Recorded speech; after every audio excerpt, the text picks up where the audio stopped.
Imagina o seguinte, uma garota loira com um piercing na orelha chega numa cidade qualquer, vê uma bruxa de longe, e o único pensamento que passa pela cabeça dela é atacar, sem hesitar, sem pensar nas consequências. Nenhuma apresentação, nenhuma negociação, zero, só o instinto puro de confronto. Mas aqui vai a pergunta que o anime não responde de cara. Por quê? O que leva alguém a agir assim? Guarda essa pergunta com você, porque quando a resposta finalmente chegar, ela vai mudar tudo o que você achava que estava assistindo. The Witch and the Beast não é só um anime de ação com fantasia sombria.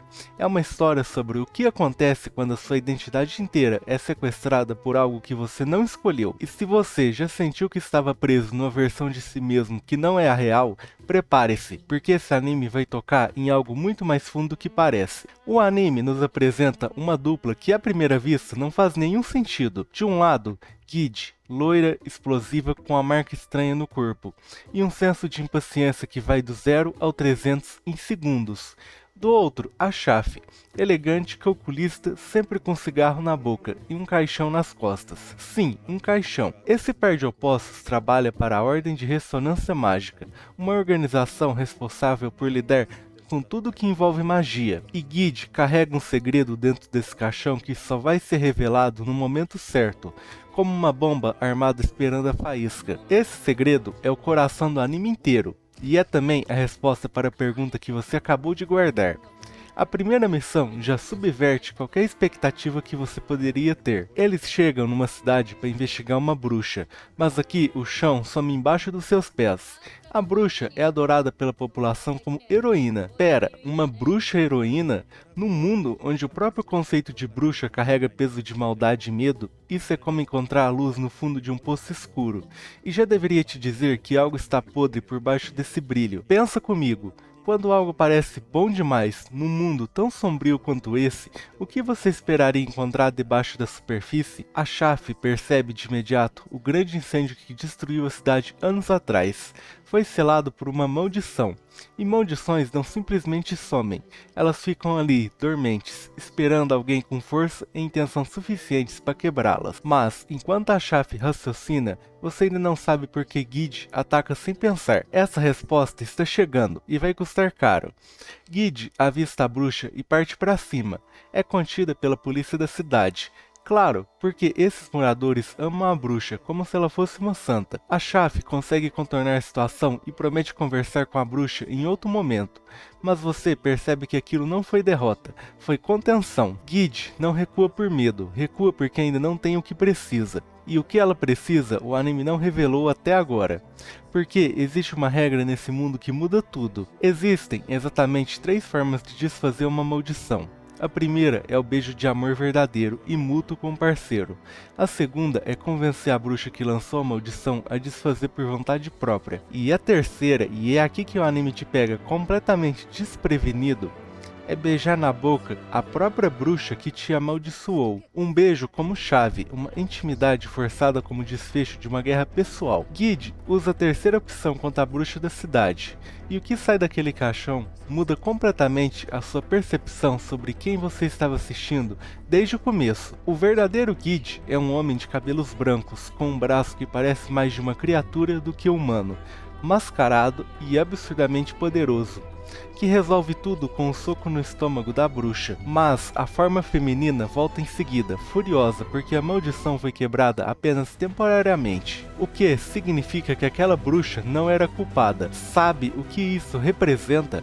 Guide não está apenas procurando uma bruxa, está procurando a si mesmo. E esse anime acabou de te dizer que essa busca vai ser longa, dolorosa e muito mais complicada do que qualquer missão da Ordem. O segundo episódio deixa claro que esse anime sabe exatamente o que está fazendo em termos de ritmo. Guide está perdendo a paciência com missões sem graça da Ordem, casos sem bruxa alguma, e ameaça a Chafe abertamente que assim que recuperar o corpo vai matá-lo. A Chafe responde que está esperando, ansioso. É uma relação que funciona como faísca e pólvora no mesmo ambiente, e em vez de te dizer o que sentir sobre isso, o anime deixa essa tensão viva e não resolvida, porque sabe que é ela que te mantém preso. Aí chega um envelope preto, uma missão de verdade, e junto com o caso, um conceito que expande o mundo de forma brutal.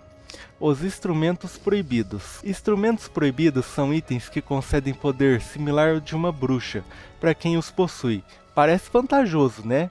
O porém é permanente. Quem carrega um instrumento proibido precisa continuar fazendo sacrifícios, regularmente ou morre. É um contrato que não tem cláusula de rescisão. E quando a Shafe e Guide chegam para investigar a suposta bruxa que estava cometendo assassinatos, o chão some de novo.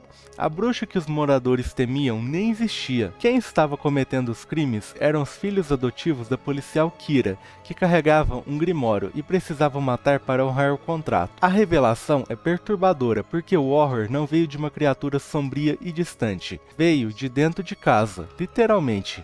Kira, consumida pela raiva de descobrir que seus próprios filhos mataram um homem que ela amava, pega uma arma e atira neles.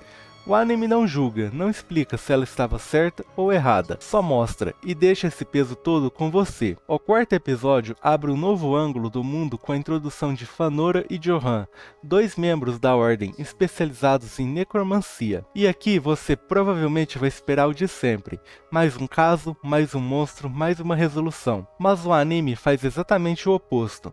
Para, respira e constrói um sistema completo com regras próprias antes de te mostrar o horror. Não é só ressuscitar mortos, a necromancia tem um código de ética, consentimento antes da morte ou de familiar de até 2º grau, revelação completa do procedimento, manutenção periódica do morto-vivo. Os mortos-vivos operam em 3 estados: autônomo, semi-autônomo ou sob controle total do necromante. Você vai estar absorvendo tudo isso achando que entendeu as regras do jogo. E é exatamente quando você acha que entendeu que o anime te mostra o vilão. Um médico que perdeu a esposa num incêndio e estava ressuscitando mortos para reconstruir ela pedaço por pedaço. Não é um monstro, é um homem que não aceitou a perda e de repente todas aquelas regras que pareciam técnicas viram um retrato de um luto que foi longe demais. Fanora resolve o caso de um jeito que gela. Mata o médico e o ressuscita como morto-vivo, condenando-o a existir sob os seus termos para sempre. A alma de um morto-vivo não volta ao ciclo natural, ela cai no vazio. O que Fanora fez não foi punição, foi apagar a possibilidade de descanso. O arco que fecha a primeira parte do anime traz o confronto mais épico da série, e também um momento em que tudo que foi construído desde o episódio 1 finalmente converge. Uma bruxa está sendo caçada pelo corpo de paladinos liderado por Mete, um mago com poderes de gelo. Guide e a Shafe tentam interceptar antes, mas a bruxa escapa e Mete captura tanto ela quanto Guide, enviando tudo para a base, incluindo a espada que a bruxa carregava. Uma espada demoníaca que não pode ser desembainhada, porque quando é tirada da bainha, o portador é protegido, e o resto do mundo começa a se destruir. Na base, o caos começa quando um executor, uma ramificação sombria do corpo de paladinos que age sempre em dupla, infiltra um auxiliar disfarçado perto do comandante, toma a espada e tira da bainha. A destruição começa e ninguém consegue controlá-la, nem ele. A única coisa que resolve é Guide fazer o que Guide sabe fazer: beijar a bruxa que carregava a espada, despertar a sua forma verdadeira por alguns instantes e acertar um soco na espada demoníaca com força suficiente para encerrar tudo. Percebe o que aconteceu? O beijo que no começo parecia só uma regra mecânica do mundo mágico se transformou no recurso mais poderoso da narrativa. Aquilo que era o símbolo de desespero de Guide, a única ferramenta que tem para recuperar o que perdeu, se tornou a chave que salva todo mundo. E aí, a resposta para a pergunta lá do começo finalmente se fecha de verdade. Guide não ataca por instinto, ataca porque cada bruxa que encontra pode ser a porta de volta para si mesmo. A maldição não roubou só o corpo, roubou a identidade inteira. E tudo que Guide faz, cada missão, cada confronto, cada beijo forçado, é uma tentativa de se encontrar de volta. The Witch and the Beast é daqueles animes que não te pede para gostar de ninguém. Ele te apresenta uma dupla disfuncional, onde um ameaça matar o outro assim que a missão acabar, e o outro responde que vai estar esperando. Mas, ao longo de cada caso, você percebe que debaixo dessa hostilidade existe algo mais honesto do que qualquer aliança amigável. Guide sabe que a Shafe é o único que entende o peso daquela maldição. E a Shafe sabe que Guide é a única variável que resolve o que nenhum cálculo alcança. Não é amizade, é uma dependência mútua que nenhum dos dois admite. E é exatamente isso, essa recusa em nomear o que sentem, que torna essa dupla uma das mais interessantes. A minha nota fica em 9 de 10. E o único ponto ainda aberto é entender as circunstâncias exatas de como Guide foi amaldiçoado, o que, honestamente, pode ser intencional para te jogar direto no mangá. Se você chegou até aqui, valeu demais. Se esse vídeo fez você querer ver o anime, ou pelo menos te deixou com aquela pulga atrás da orelha sobre o que realmente aconteceu com Guide, deixa o like. Isso ajuda muito o canal a continuar trazendo esse tipo de conteúdo. Se ainda não está inscrito, se inscreve e ativa o sininho para não perder os próximos vídeos. E me conta nos comentários, você prefere quando um anime constrói um sistema de regras detalhado para o mundo mágico como The Witch and the Beast fez? Ou você acha que isso às vezes trava o ritmo? Quero muito saber o que você pensa. Até o próximo vídeo.